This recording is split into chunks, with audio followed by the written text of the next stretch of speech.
ஓம் நமோ பகவதே ஸ்ரீரமணாய. ரமண திருவிளையாடல் திரட்டில் இன்றைக்கி அடுத்த திருவிளையாடல் மெய் உபதேசம் அப்படிங்கிற தலைப்பில். ரமணாசிரமத்தோட ஆரம்ப காலத்திலலாம் சிறப்பான முறையில் பகவான் சரித்திரம் தமிழில் வெளியில் வரணும் அப்படின்னு சின்னசாமிக்கு ஒரு திருவுள்ளம். எல்லா எண்ணங்களும் பகவானுடைய அனுகிரகத்தினால்தான் வெளில வரும்.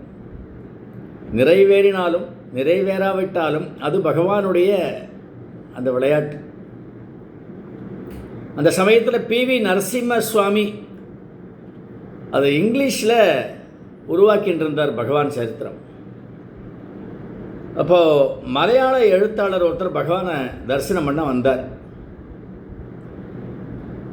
பெரியோர்களை சந்தித்தால் அவர்களது சரித்திரத்தை அவர் எழுதுவார்.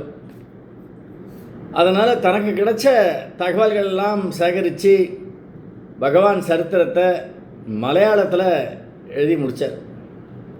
அதை பகவானுக்கு தபால் மூலமாக அனுப்பிட்டு பிழைகள் இருந்தால் திருத்தவும் அப்படின்னு ஒரு நோட் வச்சுட்டார். பகவான் அந்த சரித்திரத்தை சீரிய முறையில் திருத்தம் பண்ணார். என்ன சொன்னாலோ அதை செய்வார். அவர் என்ன சொன்னார்? திருத்தங்கள் செய்யவும்னார். இவரெல்லாம் கிராமர், எழுத்துப்பிழை இதெல்லாம் திருத்திட்டார். அந்த விஷயங்களையோ அதில் என்ன சொல்லியிருக்காருன்றதையோ பகவான் சரித்திரமாக என்னென்ன சம்பவங்களோ ஒன்றும் பார்க்கல பகவான். வெறும் பிழைகள் மட்டும், இந்த அரைப்புள்ளி, காப்புள்ளி, முழு புள்ளி எல்லாத்தையும் பகவான் திருத்திருத்து குஞ்சு சுவாமிகள்கிட்ட கொடுத்து அவருக்கு அனுப்பிச்சுடுங்கோ அப்படின்ட்டார். குஞ்சு சுவாமி படிச்சு பார்த்தார், தூக்கி வாரி போட்டது குஞ்சு சுவாமிக்கு. என்னது இது? பகவான் ஒரு வக்கீல், திருமணமாகி பொண்டாட்டி பசங்கள்லாம் இருந்தது, கடன் தொல்லையினால் மதுரையை விட்டுட்டு ஓடி வந்துட்டார். இன்னின்ன இடங்களில் இன்னின்ன சித்திகள் எல்லாம் புரிந்தார். இப்படிலாம் எழுதியிருக்கார் அந்த மலையாள எழுத்தாளர். பொழுது எப்படா புலரும்னு காத்துட்டுருக்கார். குஞ்சு சுவாமிகளுக்கு செமக்கோவம். என்னது இது? பகவான் சரித்திரத்தை இப்படி இல்லாமல் எழுதுறது? பகவானும் பார்த்துட்டு எல்லாம் திருத்தி வச்சிருக்கு. ஒன்றுத்து கூட ஒன்றும் இது பண்ணவே இல்லையே. பகவானை பார்க்குறதுக்கு ஓடுனர். பகவானே, பொய்யா எழுதியிருக்கு, நீங்கள் ஒன்றுமே இதெல்லாம் திருத்தவே இல்லையே, வெறும் எழுத்துப்பிழை மட்டும் திருத்திருக்கேளே. பகவான் நிதானமாக, ஆமாம், ஒரு பெரிய வேதாந்தி பொய்யை கண்டுட்டார். யாரை? குஞ்சு சுவாமியை பார்த்து சொல்கிறார், மற்றதெல்லாம் உண்மை, இது மாத்திரம் பொய்யோ? பகவான் கேட்குறது. அப்போ மற்றதெல்லாம் உண்மையா?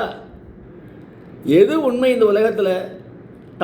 தானாக இருப்பது மட்டும்தானே சத்தியம், அதுதானே நித்தியம், அதுதானே சாஸ்வதம். இது என்ன ஒன்றாலும் எழுதிட்டு போட்டோம். இந்த பிறவி, இந்த சரித்திரம்னு எழுதுகிறோமே, அது மட்டும் உண்மையான்னு கேட்குறாரு பகவான். உண்மை என்றைக்கும் உண்மையாக தான் இருந்திருக்கு, அது மாற்றவே முடியாது அப்படிங்கிறது பகவானுடைய கருத்து. அதை அப்படியே அனுப்பு, இதுதான் பகவானுடைய ஆக்ஞை. ஸோ இந்த மெய் உபதேசம் என்ன அப்படின்றது இந்த சம்பவத்திலேருந்து பார்த்தா,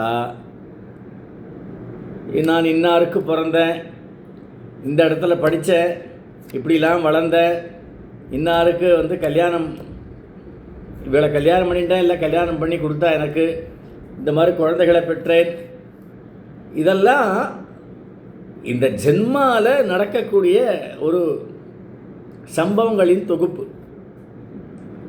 தானாக இருக்கக்கூடிய அந்த சத்தியஸ்வரூபமான ஞான பிழம்பான பகவானுக்கு இதெல்லாம் ஒரு பொருட்டா? நீ இப்படி எழுதிட்ட, அப்படி எழுதிட்ட, தானாக உட்காண்டிருக்கு சுவாமி, அதுக்கு இதெல்லாம் ஒரு பொருட்டா? பெரிய உண்மையை கொண்டுட்டான், போ அப்படிங்கிறார் பகவான். என்ன ஸ்திதியில் பகவான் இருக்கார் பார்த்தேடா. ரமணார்ப்பணம்.